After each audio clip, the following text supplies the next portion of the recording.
Assalamualaikum warahmatullahi wabarakatuh. Untuk mahasiswa Teknik Elektronika yang mengambil mata kuliah Filsafat Ilmu semester 117, ini adalah tatap muka kelima ya. Pokok bahasannya metafisika. Ini materinya agak berat ya, jadi jangan berharap bisa memahami dalam waktu yang singkat.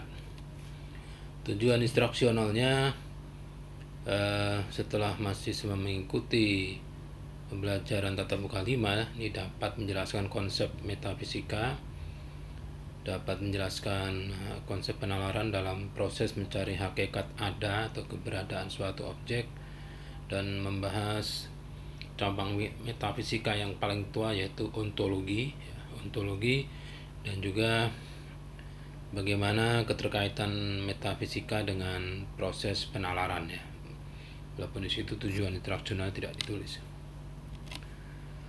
Kita kembali ke tatap muka keempat. Kesimpulannya bahwa hasil proses berpikir ya, ini menggunakan logika deduktif dan induktif, akan menghasilkan teori, kesimpulan atau pengetahuan yang benar, mengacu ke teori kebenaran koheren dan teori kebenaran korespondensi. Tetapi di akhir paparan material pembelajaran tatap muka keempat itu ada banyak pertanyaan. Proses berpikir itu seperti apa gitu ya. Terus lokasi proses berpikirnya di mana? Hasil proses berpikir itu seperti apa? Atau hakikat dari berpikir, dari proses berpikir dan hasilnya. Itu apakah sama atau berbeda? Atau mana yang lebih nyata, proses berpikir atau hasil dari proses berpikir? Jadi banyak sekali pertanyaan masih belum bisa dijawab di tatap muka keempat ya. Kita membahas beberapa fenomena yang ada di sekitar Anda ya. Yang fenomena itu mungkin menjadi pertanyaan dalam hati, tapi belum ada jawabannya. Misalnya begini, kalau kita atau seseorang itu merasa nyeri misalnya giginya ada sesuatu yang membuat merasa sakit ya, itu disuruh dokter minum paracetamol 500 mg. Begitu diminum, sakit nyeri giginya hilang, paling tidak untuk 8 jam. Setelah itu muncul lagi. Berarti sebetulnya rasa sakit atau nyerinya itu tidak hilang, tapi perasaan atau sensasinya itu terasa kembali, muncul kembali. Berarti paracetamol itu menutup sensasi sakit itu ya. Itu dugaannya seperti itu. Mengapa sih paracetamol sebagai obat medis kok bisa menurunkan rasa nyeri? Apanya itu? Apa hubungannya? Benda yang kita makan atau dimakan oleh manusia akhirnya menyebabkan rasa nyerinya itu berkurang. Terus yang kedua, kalau Anda tinggal di suatu daerah petani yang menanam tembakau, itu selama tembakonya belum dipanen itu nggak bakal hujan gitu. Loh, kok bisa ya? Ya, jadi masyarakat yang sebelah sisi utara sungai itu melakukan treatment ya, keagamaan tertentu minta hujan, tapi di selatan sungai itu petani tembakau yang jumlahnya lebih banyak. Artinya satu petani tembakau itu bisa menghidupkan beberapa ratus orang. Itu mereka juga berdoa gitu ya. Jadi selama tembakonya itu belum dipanen, kalau tembakau itu kena hujan ya itu rusak. Jadi tembakau itu yang bagus adalah tembakau yang tidak kena hujan. Semakin tidak kena hujan ya semakin baik. Jadi di situ ada suatu teori, jika masih ada petani yang menanam tembakau dan tembakaunya itu belum dipanen, itu nggak bakal hujan walaupun ini sudah masuk bulan atau musim hujan. gitu ya. Nah, kok bisa gitu? Apakah hujan itu bisa dipesan atau bisa diatur sehingga jangan turun sekarang gitu ya? Atau kalau Anda masuk ke komplek perumahan BTN, itu kan semua sama ya.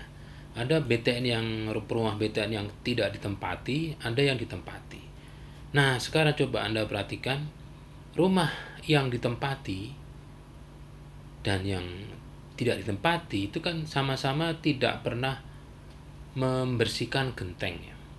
Tapi kenapa ya genteng rumah BTN yang tidak ditempati oleh manusia tentunya itu gentengnya pecah ya, bukan karena dilempar batu, pecah, retak dan sebagainya, plafonnya jebol, tegelnya meledak ya, temboknya mengelupas. Tapi rumah BTN yang ditempati manusia, bentar, rumah BTN yang ditempati manusia itu walaupun sama-sama tidak pernah membersihkan plafon, tidak pernah membersihkan genteng, tapi genteng dan plafonnya masih baik. Apakah ada yang mengendalikan fenomena itu? Atau kalau ada teman yang mukanya tuh muka korslet ya, stres, kerjaan nggak selesai, terus dia izin keluar, mau kemana? Mau melepas stres. Ternyata begitu diikutin dia minum kopi yang pesan di rumahnya Putri Duyung yang pakai mahkota itu, terus dia minum sambil merasa segar gitu ya. Dan apa hubungannya kopi kok bisa melepas stres gitu. Nah, itu bagaimana cara kerjanya itu. Nah, ini semua bidang-bidang kajian yang tidak bisa dideteksi. Paracetamol bisa menurunkan nyeri, petani tembakau seperti bisa mengendalikan hujan, dan seterusnya. Ini fenomena yang ada di sekitar kita. Nah, peluang jawabannya ini adanya fenomena yang terjadi konkret atau fisik di alam ini diakibatkan beberapa hal ya yang dapat digunakan untuk menjelaskan fenomena fisik yang terlihat oleh panca indera. Misalnya kebakaran gitu ya, gunung meletus, nah sebagainya tadi. Yang pertama diakibatkan karena adanya reaksi kimia fisika biasa. Itu ya. Reaksi kimia fisika menghasilkan reaksi berdampak segala macam gitu. Atau yang kedua disebabkan karena memang berpeluang gitu. Hujan itu memang berpeluang turun sekian persen dan sisanya adalah berpeluang peluangnya tidak muncul. Nah, mungkin saja di petani tembakau itu peluangnya tidak munculnya itu tinggi misalnya. Atau minum obat ya, atau rumah yang tadi BTN itu mungkin adanya energi di satu rumah itu. Jadi kalau ada rumah yang ada manusianya itu nanti energinya positif ya. Ada sesuatu yang hidup di situ sehingga rumahnya itu seperti ada cahaya gitu. Cahaya bukannya lampu tapi ada energi di dalam rumah itu sehingga benda-benda fisik yang di sekeliling yang terkena oleh energi menjadi berubah ya, menjadi ada reaksi kimia sehingga menguatkan. Atau yang keempat, bahwa sebetulnya kejadian yang tadi itu adalah ada yang mengatur. Siapa yang mengatur ya? Nggak tahu, yang jelas itu lebih tinggi ini ya. Lebih tinggi kastanya, lebih tinggi derajatnya, lebih tinggi bentuknya, lebih tinggi keberadabannya, semua lebih tinggi. Itu peluang jawabannya. Nah, di tatap muka kelima ini kita membahas metafisika. Metafisika, bukan metaspasi fisika tapi metafisik. Metafisik ini bukannya sesuatu yang goib ya. sebetulnya adalah judul buku yang ditulis oleh Plato. Ya, judul buku yang ditulis oleh Plato. Nah, sebetulnya Plato ini dulu pernah menjadi dosennya Aristoteles, dan begitu Aristoteles menjadi dosen, menjadi kolega. Jadi Plato dan Aristoteles itu kadang pernah Plato menjadi dosennya Aristoteles, kadang di suatu masa Plato adalah koleganya Aristoteles.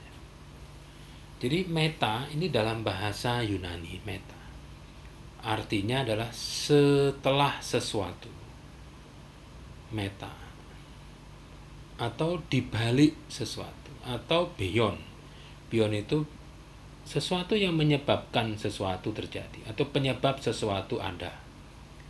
Jadi meta ini kalau dalam terjemahan bebas adalah sesuatu yang ada tapi tidak terdeteksi 5 indera.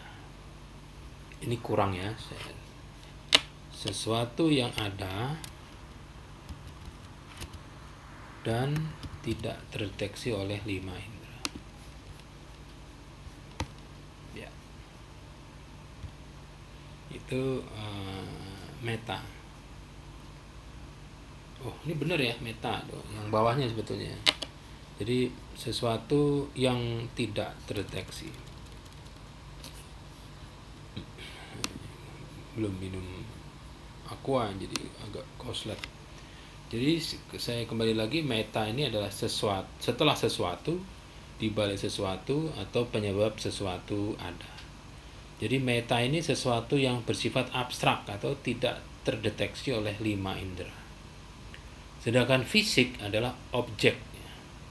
Objek konkret yang ada di alam ini dapat terdeteksi oleh 5 indera. Bisa 1 indera, bisa lebih dari 1, atau bahkan semua indera mendeteksi. Jadi definisi metafisika secara etimologi adalah sesuatu yang ada di alam dan tidak terdeteksi 5 indera. Jadi apakah kursi itu sesuatu yang di dalam? Iya. Apakah kursi tidak terdeteksi 5 indera? Salah, dia terdeteksi, jadi berarti bukan metafisik. Jadi metafisika ini adalah ada sesuatu yang menggerakkan objek. Jadi suatu objek ini bisa bergerak, ya, bisa menghasilkan energi yang lain dan seterusnya. Itu berarti ada yang menggerakkan, atau ada sesuatu yang menyebabkan suatu fenomena yang muncul di alam itu terjadi. Jadi petir itu kegiatannya Gundala, si putra petir gitu misalnya. Atau ada sesuatu yang menggerakkan alam, ya. Jadi alam itu ada yang menggerakkan. Itu metafisika. Jadi metafisika ini suatu studi atau suatu semacam cabang ilmu yang mempelajari keberadaan sesuatu objek yang nyata, ya, atau realitas objek di alam. Ini metafisika. Jadi bagaimana cara kita memahami metafisika? Ya, kita harus memahami apa hakikat suatu objek. Coba kita belajar dulu. Jadi kita harus memahami ada sesuatu yang membuat objek mempunyai sifat fisik yang tidak berubah-ubah. Jika telah mendapatkan hakikat metafisika dari suatu benda, maka kita akan memperoleh suatu ilmu di bidang objek tersebut. Tapi jika kita meneruskan proses mendapatkan hakikat metafisiknya, nanti kita akan bertemu dengan pencipta kita. Jadi nanti metafisika itu pecah ya. Kalau terus jadi ya agama, belief. Tapi kalau berhenti di satu tempat yang sifatnya konkret, itu jadi ilmu pengetahuan. Masih terlalu abstrak kan ya? Ya, coba gini, kita belajar kursi ya, kursi. Kursi itu kata benda, artinya tempat duduk. Kursi itu tempat duduk. Kalau dalam kamus bahasa Indonesia, selain tempat duduk, kursi itu dapat diartikan sebagai posisi jabatan di suatu jenjang struktural, sosial atau pekerjaan. Dia sekarang duduk di kursi itu, gitu. Bukan duduk secara fisik tapi mendapatkan posisi jabatan. Atau kursi itu adalah perabotan rumah tangga atau perkantoran atau prasarana umum yang digunakan sebagai tempat duduk.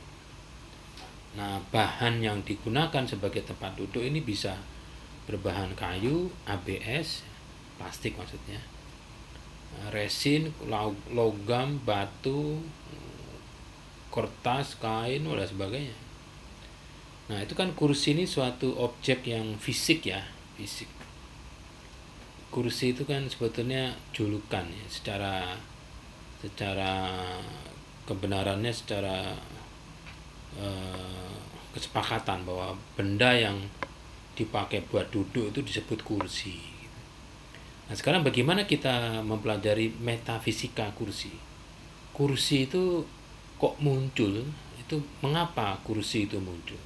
Atau mengapa kursi itu ada? Atau mengapa ada kursi? Mengapa ada kursi?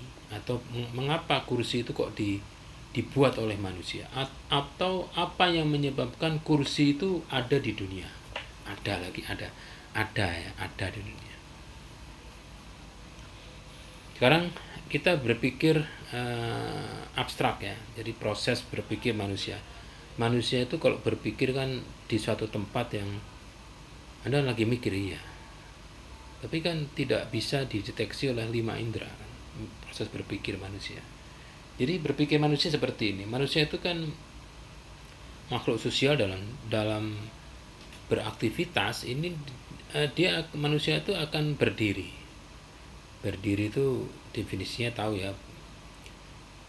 Kalau berdiri terus itu badan capek. Capek itu sensasi yang tidak nyaman. Sehingga otaknya bilang, "Mbok, kamu jangan berdiri. Kamu harus istirahat." Tidur bukan. Ya bukan tidur tapi bukan berdiri. Selonjoran. Ya terserah. Jadi harus ada posisi istirahat yang mengikuti struktur tulang sehingga badan manusia itu merasakan sensasi tidak capek. Makanya dari segala macam proses dalam bertahun-tahun dihasilkanlah suatu proses yang dinamakan duduk ya. Jadi duduk itu ya, pantat berbulunya itu menekan sesuatu alas sedemikian rupa sehingga badan itu merasa nyaman. Nah, karena duduk di batu atau di duri itu mengakibatkan sensasi yang sakit yang lain lagi, jadi pantat berbulunya malah sakit loh, katanya mau istirahat kok makin sakit. Terus akhirnya dihasilkan ide. Ada ide itu proses berpikir menghasilkan suatu bentuk abstrak yang bentuk abstrak itu akhirnya dijadikan konkret, berbentuk suatu benda yang dapat menyangga pantat berbulu ya, sebagai alas dari suatu tempat yang robas itu tidak rata. Bentuk awalnya mungkin batu ya, dengan spesifikasi tertentu. Nah, bentuk akhirnya saat ini Anda bisa lihat kursi yang berbahan kayu, logam, atau bahan lain yang jika dirangkai dapat memberi sensasi kayak apa gitu ya, sehingga pantat berbulunya itu nyaman. Nah, bentuk yang kayak begini yang membuat pantat berbulu itu kalau nempel di situ, ditekan oleh badan tuh, sensasi nyamannya muncul, itu harus dikasih nama. Nah, ada cair itu ya bahasa Inggrisnya, atau kursi. Jadi kursi itu adalah hasil proses berpikir, bisa dipegang malah gitu. Kalau hasil proses berpikir malah konkret, tapi kalau proses berpikirnya tidak nyata gitu. Jadi kalau mikirin sesuatu itu tidak bisa dirasakan oleh 5 indera, tapi kalau itu hasil pikirannya itu dia realisasikan, jadinya konkret. Nah gitu, jadi lebih nyata yang hasil proses berpikir yang direalisasikan atau proses berpikirnya gitu ya. Nah sekarang kita sudah tahu dari kursi, sekarang metafisika kursi. Apa sih yang menyebabkan adanya kursi? Atau apa yang melatar belakangi kursi menjadi ada? Atau apa yang membuat ada kursi? Nah sekarang bentuk fisik kursi itu yang tadi ya, itu misalnya apa sih kursi? Itu Pak, yang strukturnya dari kayu. Kalau Anda bilang kursi itu adalah sesuatu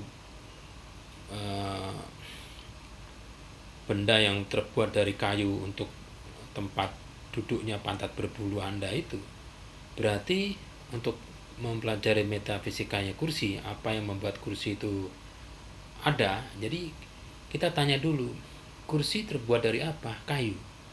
Nah berarti kalau kayunya dihilangkan, maksudnya kayu itu di dunia ada ya, ada. Sekarang coba hilangkan kayu di dunia.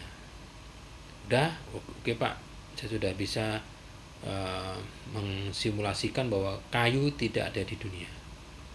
Apakah kursi masih ada? Ya nggak ada Pak. Tapi kan kursi bisa diubah menjadi bisa dibuat dari bentuk dari bahan yang lain. Misalnya apa? Besi, oke. Kalau besi itu tidak ada di dunia, apakah kursi itu masih ada? Ya nggak ada Pak. Tapi tetap ya bentuknya pakai bahan yang lain. Coba. Akhirnya kalau ada nyebut bahan-bahan kursi atau kursi dengan bahan-bahan tertentu, itu semua bahannya hilang, berarti kursinya hilang. Ternyata enggak gitu. Jadi kursi itu bukan berbahan kayu atau berbahan yang lain, enggak. Jadi metafisikanya kursi apa? Ya kursi itu dibuat oleh manusia untuk manusia, supaya manusia yang menduduki kursi itu merasakan sensasi rasa nyaman. Oh kalau gitu, kalau manusia yang nggak ada kursi lah, iya bener, ini udah jadi udah pasti benar. Jadi metafisikanya kursi itu ya ada manusia, karena ada manusia. Jadi mengapa kursi ada, atau mengapa ada kursi atau kursi menjadi ada, karena manusia, ada manusia. Jadi kalau manusia itu tidak ada, ya tidak ada kursi gitu. Jadi metafisikanya kursi manusia. Nah sekarang kalau manusia yang nggak ada,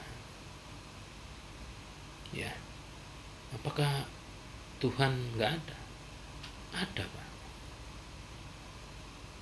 Alam itu ada karena apa?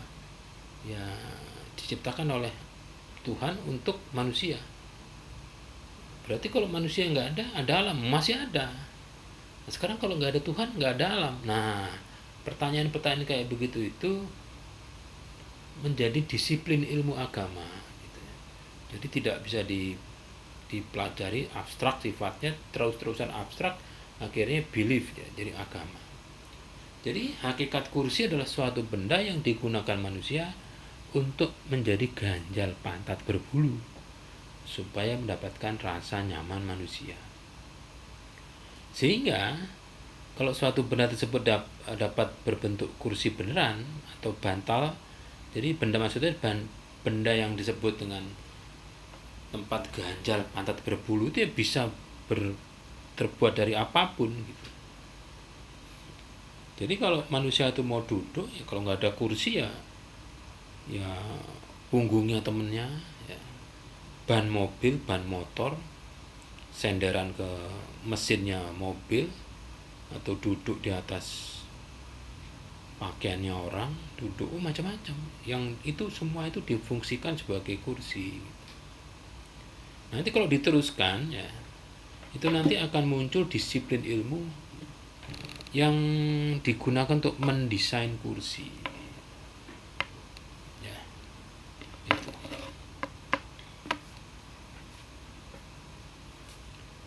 itu apa namanya? hakikat kursi ujung-ujungnya adalah munculnya disiplin ilmu dalam mendesain kursi untuk manusia. Jadi manusia itu kan ada banyak ya. Nah, semua manusia dikelompok-kelompokkan nanti untuk membuat sensasi nyamannya itu muncul ya, itu kursinya akan berbeda-beda.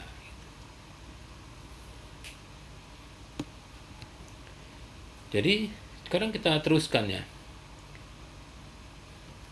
Kalau kursi itu ada dua, kursinya sama tapi warnanya berbeda, ada dua kursi yang berbeda warna, maka bagaimana cara membedakan kursi tersebut? Ingat ya, warna itu kan ya kesepakatan ya. Warna itu adalah cahaya pantulan ya.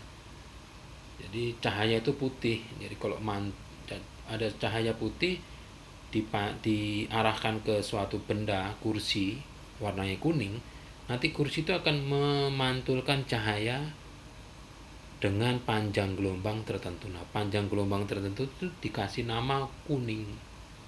Tapi kalau mantulnya warnanya hitam, itu berarti panjang gelombangnya sesuatu lagi, bisa dibedakan.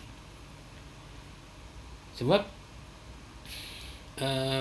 kita kembali lagi bagaimana cara membedakan kursi ya. Ada kursi yang berwarna hitam dan ada kursi yang berwarna kuning. Kalau fungsi itu dua-duanya sama untuk duduk manusia. Ya, cara membedakan kursi yang satu dengan yang lain ya dengan mengetahui kualitas atau karakteristik dari kursi tersebut. Jadi kursi satu berwarna merah, kursi dua berwarna kuning. Nah, itu maksudnya ya, maksudnya. Sebentar.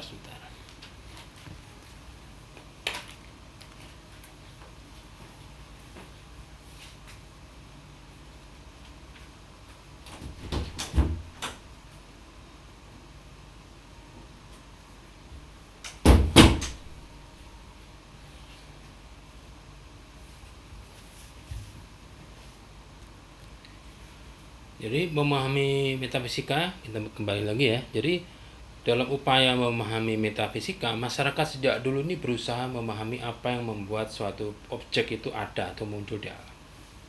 Ada beberapa paham supernaturalisme, naturalisme atau anti supernatural. Itu nanti ada paham materialisme, mekanistik, dan vitalisme ya. Ini pahamnya bisa dibaca sendiri ya. Nah, sekarang mana paham yang Anda pilih ya? Coba. Supernaturalisme ini bilang bahwa ada energi di dalam benda sehingga dapat mengendalikan benda. Mau benda mati, benda hidup tuh di dalamnya ada energi. Itu supernaturalisme. Atau paham materialisme. Jadi ada energi yang di alam, ada di alam. Di alam itu sudah ada energi. Energi yang di alam itu yang mengendalikan benda-benda yang di alam. Jadi adanya energi. Kalau mekanisme, mekanik. Jadi sesuatu terjadi di alam ini hanya karena proses kimia fisika biasa yang dapat mengendalikan benda. Kalau vitalisme itu adalah adanya energi di luar alam semesta yang mengendalikan semua fenomena. Nah, terserah mau paham yang mana Anda pilih, bebas. Nah, sekarang kita kembali ke Plato. Plato ini membahas metafisika. Jadi Plato bilang bahwa data dari segala sesuatu yang ada di dunia itu adalah idea atau bentuk, bukan ide ya, idea atau bentuk.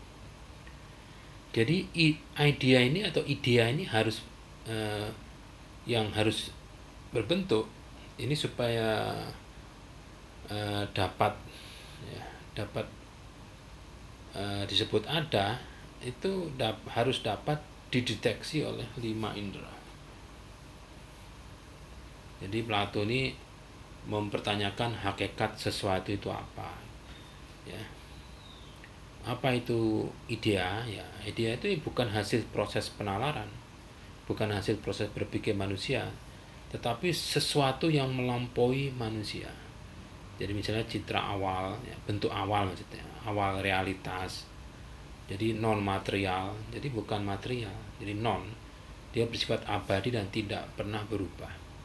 Jadi Plato dalam membahas metafisika ini akan membahas hakikat bilangan dan rasio. Rasio itu perbandingan, ya. Jadi Plato ini memperkenalkan adanya cacahan bilangan 01 sampai 9. Ini digunakan untuk membedakan saya bertemu dengan harimau pada saat saya pergi ke sini. Sebetulnya ada harimau yang sedang duduk di atas pohon, ada harimau yang sedang minum di sungai, dan harimau yang saya temui dalam perjalanan. Berarti ada harimau, harimau, harimau. Zaman dulu tidak ada angka 3, ya. Kalau sekarang kan ada, saya tadi ketemu 3 harimau. Kok zaman dulu itu belum ada angka, jadi bingung, ada harimau, harimau, harimau. Nah, untuk membedakan harimau yang ketemu di jalan, harimau yang duduk di pohon, dan harimau yang sedang minum di sungai, jadi ada satu harimau, harimau 1, harimau 2, dan harimau 3, dan seterusnya. Jadi menjadi pertanyaan lagi, jadi kalau ada angka-angka seperti itu, kalau harimaunya hilang, angka 1 juga hilang. Nah, ya masih, jadi bukan hanya harimau yang bisa pakai angka 1, banyak. Jadi kalau 1 itu hilang, apa? Atau hakikat 1 itu apa sih? 1 itu ya bendanya ya hanya yang ada di depan saya. Tapi kalau angka 2, angka 1 itu kan suatu kesepakatan menyebut objeknya itu hanya yang di depan Anda. Tapi kalau ada objek di depan dan di belakang Anda, itu berarti ada 2 objek, dan seterusnya gitu. Jadi bilangan 1 itu adalah level abstraksi dari idea. Ini agak sulit, ya, agak sulit dipahami, tapi ya saya yakin Anda bisa dengan berjalannya waktu. Nah, kata Plato, idea atau dasar objek ini bersifat atemporal, tidak berubah. Jadi suatu bentuk atau objek ini akan mempunyai 2 sifat, sekunder dan primer. Kalau sekunder ini bentuknya ini, objek disebut ada jika bersifat empiris. Maksudnya sifat empiris itu dirasakan sendiri oleh manusianya melalui panca inderanya. Misalnya suatu warna, ya, suatu warna disebut ada, itu syaratnya harus dapat dilihat oleh matanya manusia gitu. Tapi jika tidak, maka suatu warna itu disebut tidak ada gitu. Misalnya warna nganu, ada warna nganu. Warna nganu itu bisa dilihat oleh mata, nggak bisa, ya berarti tidak ada warna nganu itu gitu. Itu ya.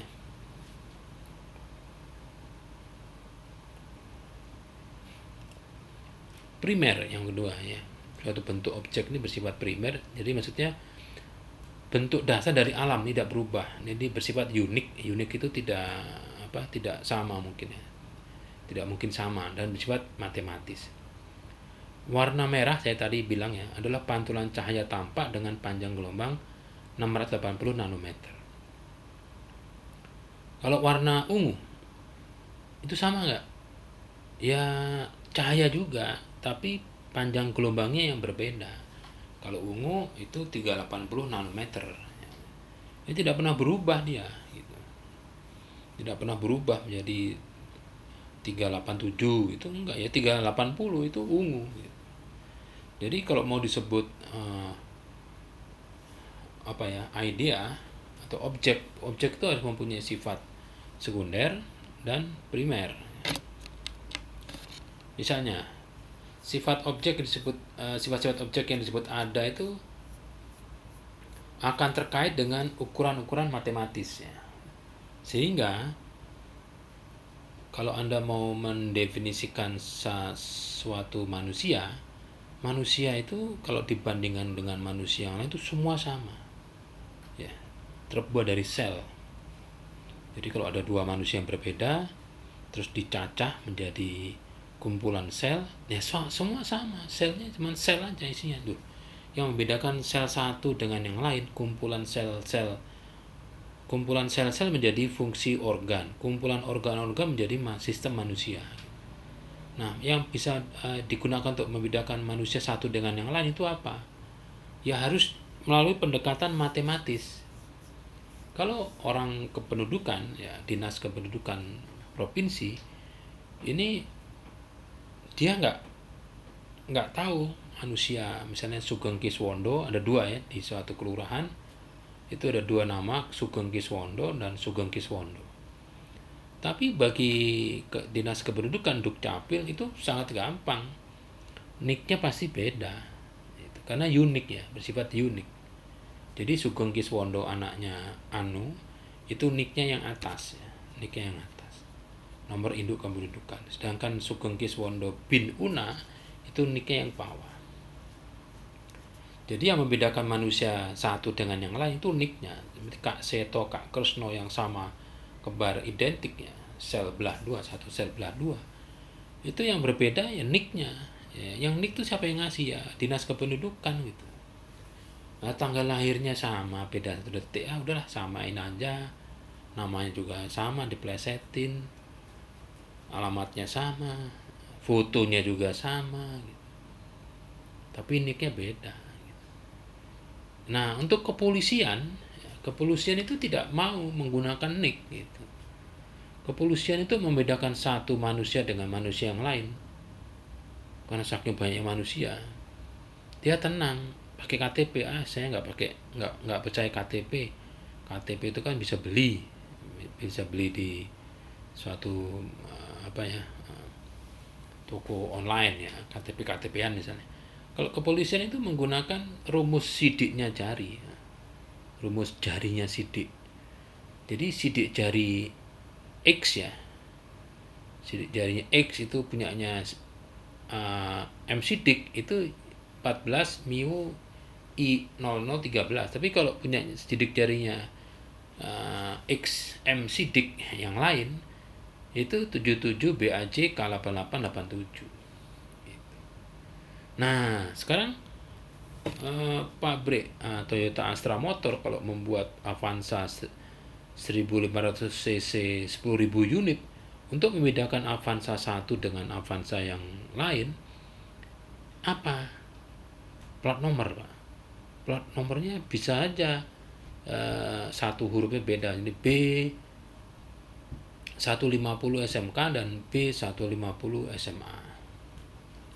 Bisa SMK, bisa SMA. Tapi kalau plat nomornya dilepas, bisa bedakan nggak? Warnanya kan beda. Oke, kalau warnanya dikerok sehingga warna dasarnya muncul, ya VIN-nya ya, Vehicle Identity Number, itu nomor mesin, itu pasti beda gitu.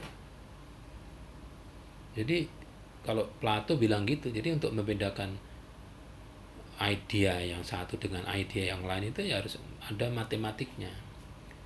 Jadi ada nanti filsafat analitik atau jembatan yang menghubungkan antara metafisika dengan matematik. Ini nanti akan berwujud menjadi logika. Jadi ilmu ontologi muncul. Jadi ontologi itu adalah pecahan dari metafisik. Nanti ada macam-macam ya, ontologi, epistemologi, aksiologi, ya, dan seterusnya. Nah, ontologi kita bahas ya, masuk ke ontologi adalah cabang metafisika. Jadi filsafat analitik, analisisnya. Jadi ilmu ontologi ini menjawab apa saja yang ada di alam. Hakikat dunia, keberadaan, kebendaan, sifat ruang, waktu, hubungan, sebab dan peluang. Jadi ontologi ini mengacu ke suatu ilmu ya. Misalnya ontologi ilmu bumi, ilmu hayat, ilmu sosial dan sebagainya. Jadi menjawab apa saja yang ada mengacu ke teori ilmu tertentu. Misalnya dalam hukum ya V, tegangan, arus dan ini harus ada gitu. Kalau tidak ada ya nggak ada hukum Jadi ontologi nanti mengacu ke perhitungan dan seterusnya ya kita. Oke, sekarang kita masuk ke proses metafisik dalam proses berpikir metafisik itu akan menggunakan penalaran. Kita tahu bahwa fenomena alam yang terjadi di sekeliling manusia ini akan berdampak baik dan berdampak buruk bagi manusia. Nah, penalaran ini digunakan untuk mempelajari metafisik suatu objek. Jadi mempelajari kenapa suatu fenomena alam terjadi di sini tapi tidak terjadi di sana gitu. Apakah suatu fenomena mempunyai hubungan dengan fenomena lain gitu ya. Jadi penalaran ini ya dapat dikaitkan dengan fenomena yang lain gitu.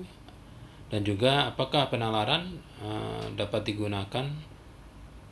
menggunakan kemampuan analitik ya, dan logika. Jadi intinya kalau fenomena yang baik itu minta diulang, bagaimana cara mengulang supaya manusia itu senang. Kalau fenomena yang buruk bagaimana itu juga dipelajari juga untuk bagaimana supaya dapat menghindari. Jadi supaya hal itu terjadi itu suatu ada perlu yang namanya penalaran. Nah, penalaran itu mainnya di otak. Jadi kalau Anda mau mempunyai penalaran yang baik, berarti secara logika otak Anda itu harus baik. Ya, jadi otak itu dipelajari karena menjadi tempat proses penalaran manusia. Nah, ini otak ya. Otak itu ada otak kecil ya, cerebellum, dan ini cerebral, otak besar. Nah, otak besar dan otak kecil itu nongkrongnya atau terhubung di batang otak. Ya, di batang otak. Nah, di sini ada namanya hipotalamus. Ada talamus, ini ada hipotalamus. Apakah otak manusia itu kok bisa dipakai untuk berpikir gitu ya? Ini otaknya kayak gitu, cuman di dalamnya ada proses berpikir ya. Seperti proses berpikir itu seperti apa gitu ya? Bagaimana cara otak untuk dapat melakukan proses penalaran?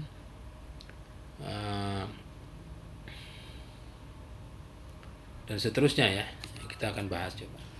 Otak manusia kembali lagi ada 3 bagian: otak besar, cerebrum; otak kecil, cerebellum; dan batang otak. Otak kecil ini sudah diisi dengan fungsi-fungsi kendali I/O, termasuk kendali untuk 5 indera, dan ini always on ya, karena dia otak kecil itu maksudnya dapat mengendalikan I/O. Jadi kalau Anda tidur itu napas Anda otomatis gitu, walaupun dia tidak pernah tidur ya. Semua otak tidak pernah tidur, tapi dia mengendalikan terus. Jadi misalnya pergerakan usus ya, itu semua dikendalikan oleh otak kecil. Nah, otak besar ya, otak besar itu ada otak kiri, otak tengah, otak kanan ya. Ini berisi aplikasi dan data. Ada sifatnya, ada short memory, ada long memory. Jadi kalau yang depan ini short, kalau belakang ini isinya adalah, jadi otak kanan ini mengendalikan I/O kiri, otak kiri mengendalikan I/O yang kanan. Kalau otak kanan mengendalikan I/O kanan, orang jatuh ya, jadi harus silang gitu. Nah, otak ini berisi aplikasi-aplikasi, tempat aplikasi itu running ya. Bisa satu, bisa ratusan, atau multitasking. Jadi misalnya sambil nonton TV sambil dengerin kalau tukang bakso lewat, sambil lihat kalau ada WhatsApp. Nah, aplikasi-aplikasi nanti memanggil fungsi I/O ya, embedded. Jadi misalnya pas lagi nunggu nonton TV, terus kok seperti ada suara tukang bakso lewat, terus coba didengarkan pakai telinga kanan. Kalau telinga kanan dengerin kan begini ya, berarti itu kuping kanan itu mempunyai alamat, nanti bisa mengakses alamat kuping kanan. Jadi kuping kiri datanya tidak dihiraukan. Jadi seperti khusus fokus mendengarkan data dari kuping kanan. Nah, kalau IoT-nya ada itu termasuk metafisika nanti. Nah ini otak manusia ya. Situ ada hipotalamus. Hipotalamus ini pengendali suhu, sistem reproduksi, tekanan darah, emosi, nafsu makan, pelajaran hormon. Banyak sekali ini, banyak sekali. Jadi ini bisa baca sendiri. Jadi intinya begini ya, anak kecil ini anak waktu kecil ini dikenalkan sensasi tidak nyaman. Jadi kalau dia teriak-teriak itu panas ya. Ya, panas ya itu adalah suatu inisialisasi,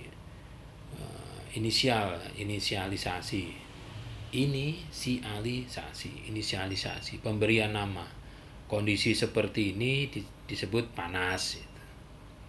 Ini disimpan dalam long term memory. Dalam perkembangannya si anak nanti bisa dikelompokkan ya. Kalau suhu yang nyaman itu 24 sampai 27 derajat Celcius. Kalau di atas 30 itu panas, kalau di bawah 20 itu dingin. Ini semua disimpan dalam long term memory, tapi masing-masing orang beda. Terus otot-otot ya, otot-otot itu kan dapat menggerakkan motorik ya, dapat menggerakkan motorik anak ya. Jadi campuran-campuran kegiatan bagaimana cara menggerakkan otot-otot itu ini dapat digunakan untuk menaikkan suhu. Misalnya kalau dingin kaki tangannya goyang-goyang, jadi sehingga badan lebih hangat. Kalau misalkan kepanasan nanti ototnya menggerakkan sesuatu mekanisme kipas-kipas ya, gitu. Nah, semua gerakan yang mempertahankan suhu, menurunkan suhu, menaikkan suhu itu disimpan dalam long term memory. Jadi saat suatu manusia ini merasakan adanya suhu di atas normal, kok bisa seperti itu ya, karena adanya indikator keringat. Nah, keringat itu dapat dari mana? Karena ada yang menggerakkan, namanya hipotalamus. Hipotalamus itu yang menggerakkan seluruh badan ya. Hipotalamus akan mengirim pesan dengan cara mengeluarkan semacam enzim dalam darah. Darah itu kemana-mana. Nah, darah yang ada pesan-pesan itu akan diterima oleh semua fungsi, tapi karena alamatnya bukan dia ya nggak dipakai. Misalnya enzim itu dikasih alamat kulit yang ada di seluruh tubuh manusia. Nah, begitu darah yang ada pesan enzim dengan tujuan kulit, nah itu diterjemahkan. Misalnya ada fungsi kelenjar di kulit ya, kena darah yang ada pesannya. Ini pesan buat saya nih, alamatnya kan buat kita nih. Coba dibuka alamatnya, dibaca. Hipotalamus bilang bahwa tubuh ini merasa panas. Untuk membuat dingin ya berarti kulit harus membuka pori-pori supaya cairan di darah itu bisa keluar. Jadi kalau keringat itu bukan cairan dari tubuh yang kuat, tapi darah itu mengeluarkan cairan cairannya itu keluar, bening, sehingga nanti darahnya tidak ada cairan, jadi kental. Nah, jadi kalau sering keringat ya kental, harus banyak minum. Nah, begitu otot dinding pembuluh darah masuk di bawah kulit, itu nanti dia akan melebar, dapat info dari hipotalamus tadi, sehingga darahnya yang melewati pembuluh darah di bawah kulit itu akan banyak yang terpapar oleh suhu, sehingga menguap, ya, melepaskan panas, jadi suhunya menjadi normal. Ini cara badan mengendalikan suhu. Misalnya nih ya, cara mengambil keputusan ini bagi di otak nih ya. Rasa panas atau dingin adalah fenomena individual manusia. Jadi panasnya manusia itu beda dengan satu manusia dengan yang lain.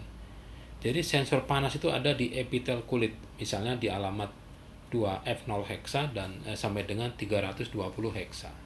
Kalau sensor dingin itu adanya di telinga manusia, alamatnya 200A dan 200B heksa misalnya ya. Jadi kalau manusia itu merasa kedinginan, itu cara membuat atau menipu supaya manusia tidak merasa kedinginan, ya telinganya ditutup pakai sesuatu yang hangat, telinganya ditutup. Itu nanti badan seperti merasa nggak dingin, tapi sebetulnya masih dingin, jadi ditipu gitu.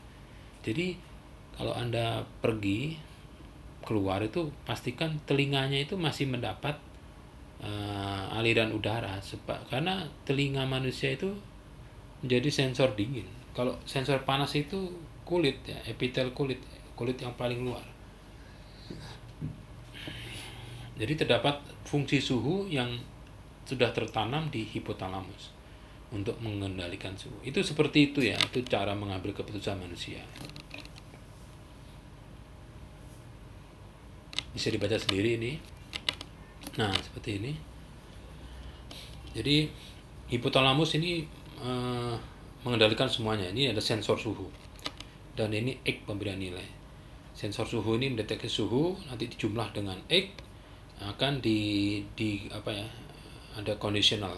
Apakah suhunya di bawah 20? Kalau iya, fungsi dingin, jalankan fungsi dingin. Jadi persepsi manusia dingin tuh, menjalankan fungsi dingin. Tapi kalau tidak di bawah 20, apakah di atas 40? Iya, berarti panas. Jalankan fungsi untuk melepas panas. Tapi kalau tidak panas, tidak dingin, berarti nyaman. Nah, semua ini bisa dikendalikan oleh hipotalamus. Nah, artinya apa? Kalau sensor suhunya bilang panas, tapi persepsi manusianya yang muncul dingin, itu juga bisa. Jadi hipotalamusnya digodain gitu. Jadi misalnya Anda kepanasan, tapi bisa dengan mengendalikan otak, itu bukan merasa kepanasan, tapi merasa kedinginan gitu. Itu cara menipu otak. Otak itu gampang ditipu. Jadi misalnya kalau Anda tidur di suatu ruangan yang panas, itu bisa diubah menjadi dingin gitu. Jadi caranya sugesti. Aku merasa dingin. Aku merasa dingin. Dingin. Nah, akhirnya dingin gitu. Tapi kalau ngeluh aja tambah panas. Jadi ini otak ya. Otak itu bisa dikondisikan gitu. Bisa dikondisikan. Nah, itu. Hipotalamus dapat ditipu. Suhu ruangan 50 derajat Celcius tapi merasa dingin, anjing gitu ya. Sendirian tapi merasa ada yang melihat di kanan atau di kiri gitu. Ada juga yang makan apa aja tapi katanya pedas. Jadi ada juga tentara yang kerajaan, satu grup itu ada patroli di suatu daerah, yang satu sedang izin kemana gitu, balik temannya mati semua. Ada dia lihat temannya di matanya dikeluarin ya, seperti itu. Akhirnya dia selamat sendiri sampai di Jakarta buta gitu. Dibawalah ke spesialis mata di klinik mata Nusantara. Waktu diperiksa matanya berfungsi tapi buta, dia katanya buta. ya itu hipotalamusnya yang mematikan hasil sensor retinanya itu dimatikan. Dan begitu dengan hipnoterapi dinyalakan lagi bisa. Atau waktu saya jalan-jalan ke Taman Mini Nusa Indah itu ada proses pemecahan rekor muri, ya, teman-teman dari Merpati Putih itu berdiri di atas balok es selama 30 hari. Ini bukan terus-menerus ya, istirahat, makan dan sebagainya itu ya ada, jadi gantian gitu. Jadi 10 orang berdiri di atas balok es, kalau balok esnya habis ya diganti. Terus kalau lagi ke belakang gitu mau kencing ya istirahat dulu, tapi terus-terusan, tapi nggak apa-apa gitu ya. Kok bisa ya? Karena dia bisa mempunyai treatment merubah dingin menjadi hangat ya gitu. Jadi yang dikendalikan hipotalamusnya. Jadi telapak kakinya itu tidak merasakan dingin tapi merasakan hangat. Kok bisa gitu? Nah, ini kekuatan otak.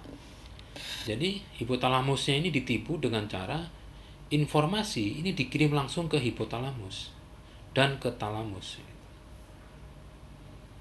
Jadi data dari sensor nggak perlu. Jadi misalnya kayak gini ya, ada orang duduk di suatu lokasi melihat kalau si A datang, dia ngirim SMS ke bosnya bahwa si A datang gitu ya. Nah begitu orangnya datang, yang mata-mata tadi ngirim SMS ke bosnya, datang, si A datang gitu. Nanti bosnya dapat SMS isinya si A datang, kan gitu ya. Nah sekarang kalau nggak ada orang mata-mata ya, dan tidak ada gadget yang bisa dikirim SMS, tapi langsung ngomong ke orangnya itu, bos si A datang, itu kan juga bisa. Jadi dengan cara apa? Hipnoterapi, sugesti, pengkondisian sejak lama, doktrin atau suara atau gambar yang sejak lama masuk ke otak, itu akan membuat otak itu bisa ditipu.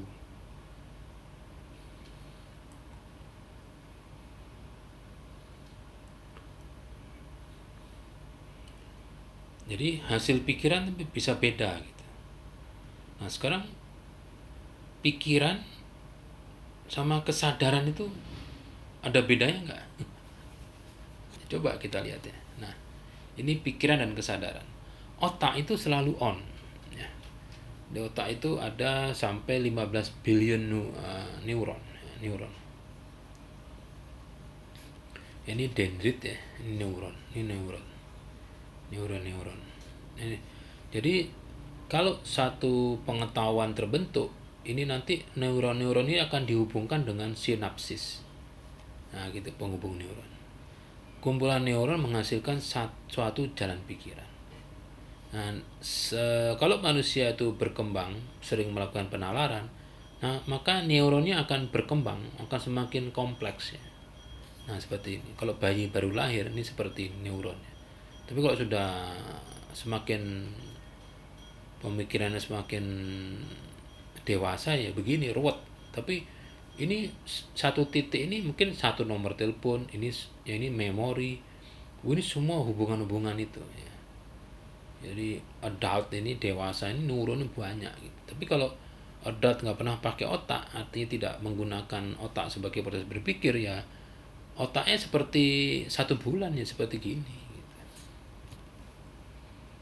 Jadi pengetahuan baru ini akan membentuk jaringan neuron yang baru. Nah hasil penalaran ini akan menghasilkan sebuah jaringan neuron baru. Ini kalau sudah ada jaringan neuron baru tidak pernah hilang ini. Neuron tidak pernah hancur ya, seperti itu terus. Hancur kalau tidak dapat oksigen ya. Stroke itu neuronnya akan rusak. Jadi kenapa orang stroke terus jadi lupa? Karena stroke-nya itu pembuluh darah ke neuron-neuron yang membentuk jaringan memori itu ketutup saluran darahnya sehingga nggak dapat oksigen sehingga neuronnya rusak. Padahal di situ jaringan-jaringan yang membentuk data informasi jadi hilang.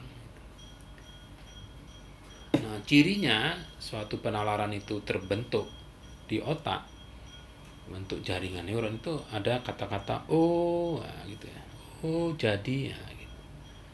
Jadi misalnya Saya sudah pernah sampaikan ya, ke kampus ini selalu lewat jalan yang macet. Tapi di tengah jalan yang macet itu, deket-deket dengan kampus, itu ada jalan gang kecil. Anda mikir, ini jalan gang kecil kalau bisa lewat sini lebih cepat ini, tapi lewat mana ya gitu. Anda bingung. Nah, suatu saat karena ada organ tunggal, Anda waduh, lewat gang ini nih. Begitu Anda lewat gang tersebut, tahu-tahu munculnya di gang yang Anda tanya 2 bulan yang lalu. Oh, jadi ini gang ini lewatnya sana. Nah, kalau sudah ketemu O, itu memorinya tidak pernah hilang. Jadi jaringan neuron akan terhubung dengan jaringan neuron yang lain yang sudah ada sebelumnya, sehingga menjadi kompleks ya. Nah, jadi kalau Anda mau proses berpikir atau penalaran di otak Anda itu cepat ya, atau gampang, ya otaknya harus benar. Nah, supaya otak benar bagaimana? Ya, otak itu vitaminnya apa? Jadi meningkatkan kinerja otak itu bagaimana? Ya, cari di internet nutrisi untuk otak itu apa. Isinya kacang almond. Kacang almond. Kan mahal ya kacang almond itu. Atau sering melakukan senam otak. Senam otak itu misalnya Anda memejamkan mata, dua-duanya mata, terus Anda membentuk angka 0 sampai angka 9 menggunakan mata. Jadi mata satu tuh angka 0 berarti biji mata ke atas, terus diputar ke kanan ke bawah, membentuk matanya berputar gini 0. Kalau 1 begini, kalau 2 begini, ya, seterusnya. Itu senam otak. Atau melakukan senam otak itu kaki kiri naik, tangan kanan naik. Terus berubah itu kaki kiri naik, tangan kanan naik. Berubah-ubah. Atau yang tangan kirinya maju ke depan, tangan kanannya ke atas. Jadi menggerakkan 2 buah aktuator yang berbeda dalam waktu yang sama. Nah, itu akan melatih otak, karena tangan kiri itu yang mengendalikan otak kanan, tangan kanan yang mengendalikan otak kiri. Jadi menggerakkan tangan kiri dan kanan itu berbeda-beda, itu akan mengakibatkan otak juga bereaksi. Coba Anda kalau disuruh menggenggamkan tangan, itu Anda tangannya yang mana? Yang kiri. Yang kiri itu jempol kirinya di atas. Kalau seperti itu, yang punya tangan itu dominan otak kiri, jadi sering menggunakan otak kiri. Tapi kalau jempol tangan kanannya yang di atas, semacam gambar yang kanan, berarti yang punya tangan sebelah kanan itu dominan otak kanan. Tapi kalau jempolnya dua-duanya di atas, ternyata itu basicnya adalah basic otak kiri sebetulnya. Tapi ini pragmatis, jadi tahu pada saat diuji masuk suatu tempat pekerjaan, coba Anda menggambangkan tangan, coba tunjukkan ke saya. Nah, Anda mikir, wah ini yang dicari otak kiri atau otak kanan. Nah, udahlah, jempolnya semuanya di atas. Jempolnya di atas semua, artinya apa? Otak kiri dan otak kanan ini sama-sama sering digunakan. Padahal sebetulnya ya dulunya pernah jadi pemain voli ya. Jadi cara genggam tangan itu bisa ketahuan Anda domainnya otak kiri atau otak kanan.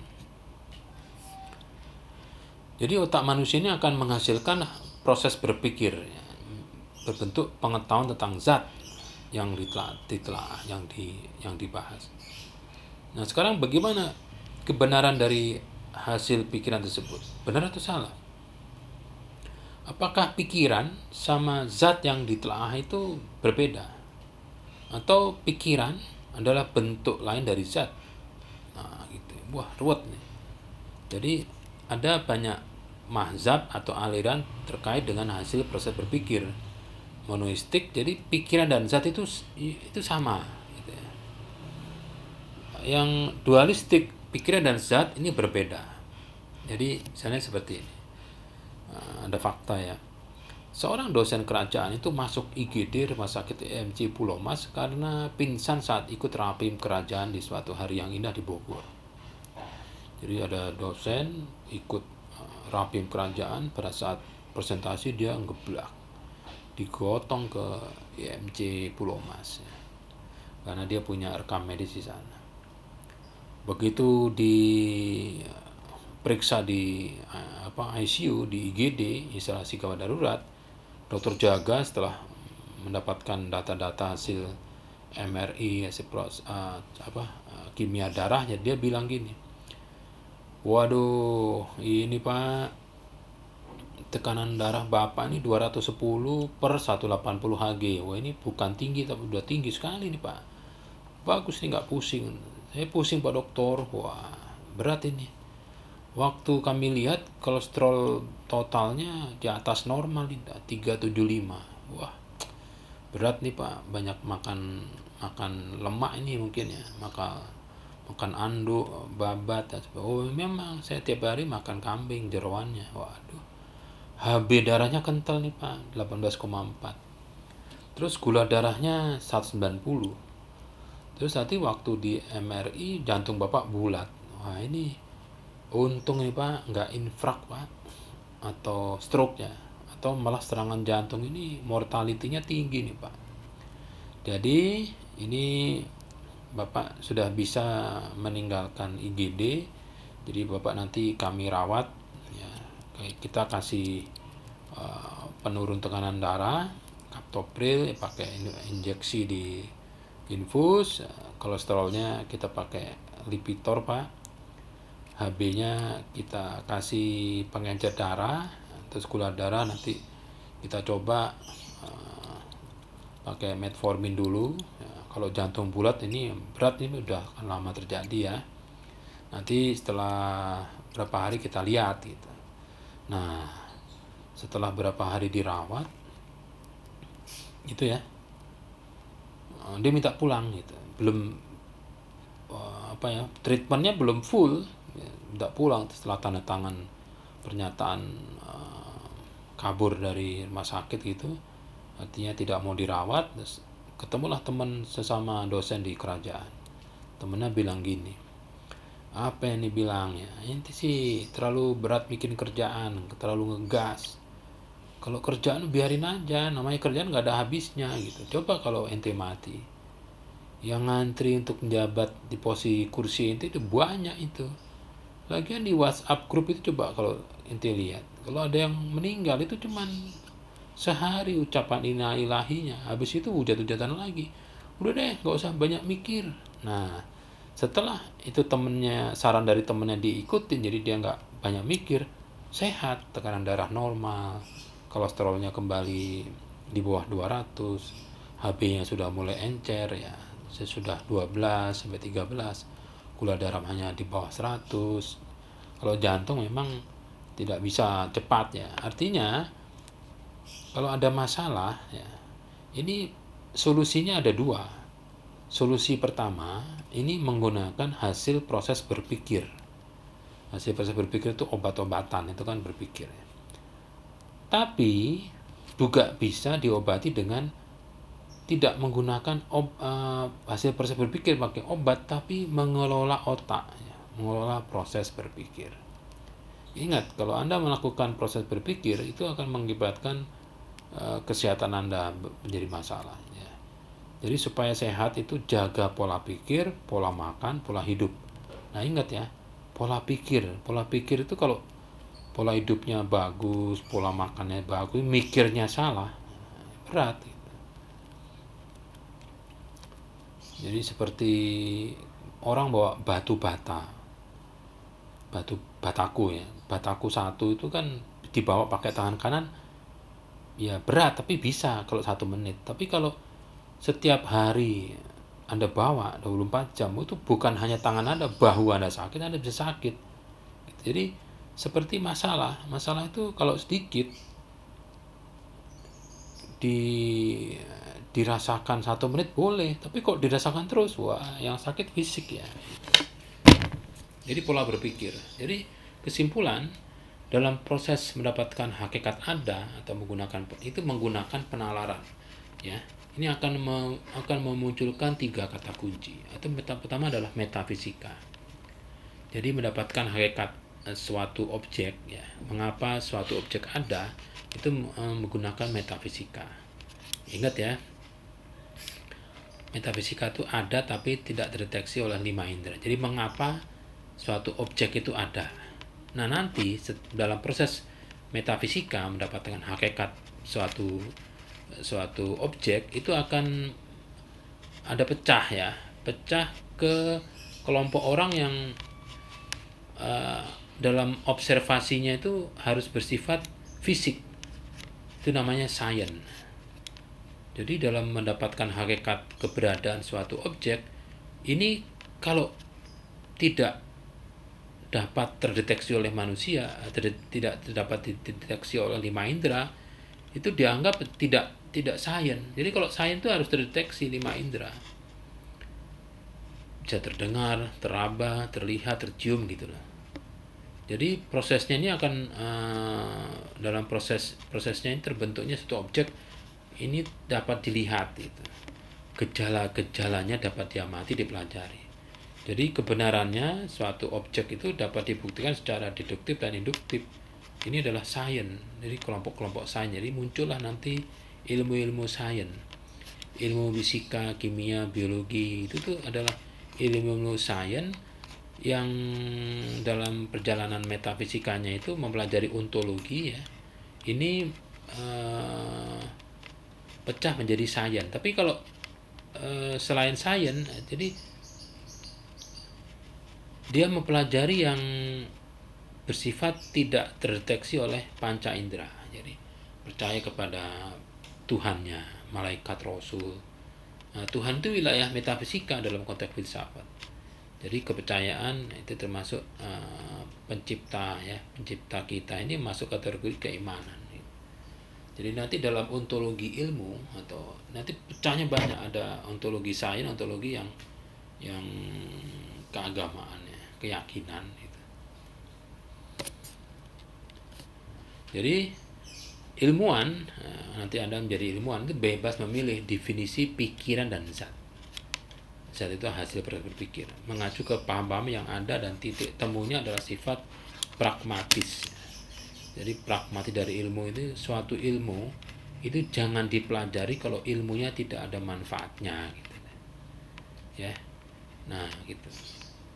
Tapi yang penting jangan pernah berhenti berpikir, karena ada kalimat ya, karena aku berpikir maka aku ada. Artinya kalau Anda itu mau terdeteksi Anda itu pernah ada di dunia, ya Anda harus membuat buku gitu. Oh, ini bukunya si Sugeng Kiswondo nih. Nah, oh berarti Sugeng Kiswondo itu pernah ada. Nah, termasuk skripsi ya. Kalau Anda membuat skripsi itu kan bukti bahwa Anda tuh pernah berpikir gitu.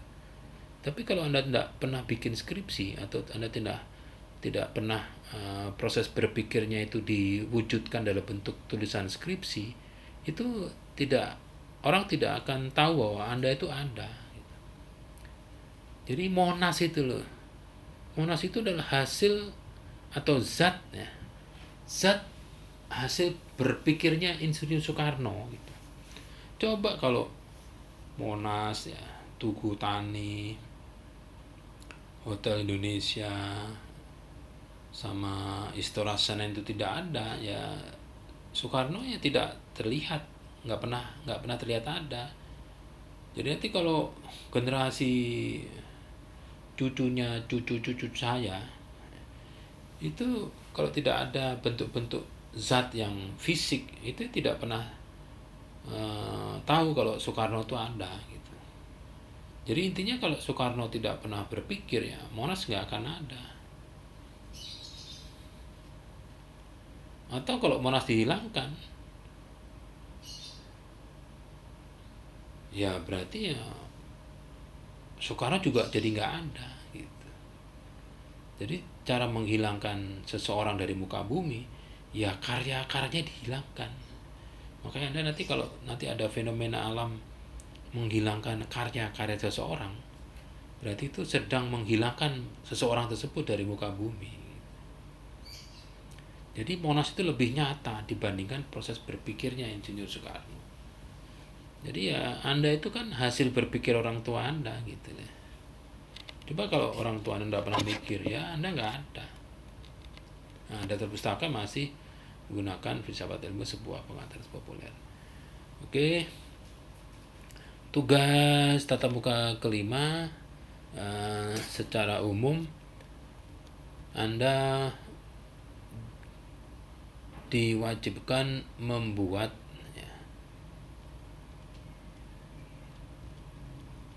salah satu contoh dari mencari metafisika suatu objek gitu. Metafisika suatu objek. Ya apa aja? Misalnya apa? Pohon. Pohon itu metafisikanya apa? Terus UNJ misalnya. UNJ itu kok bisa ada itu karena apa? Itu. Misalnya sepeda motor yang Anda pakai itu kok bisa ada Anda pakai itu dulunya bagaimana? Ujuk-ujuk ada kan nggak mungkin. Nah, untuk lebih jelasnya besok di tanggal 27 ya, ini ada tatap muka luring ya, dia akan diperjelas lagi. Sampai di sini kalau ada pertanyaan nanti bisa tanya pada saat perkuliahan luring ya. Kita ketemu pada saat luring. Selamat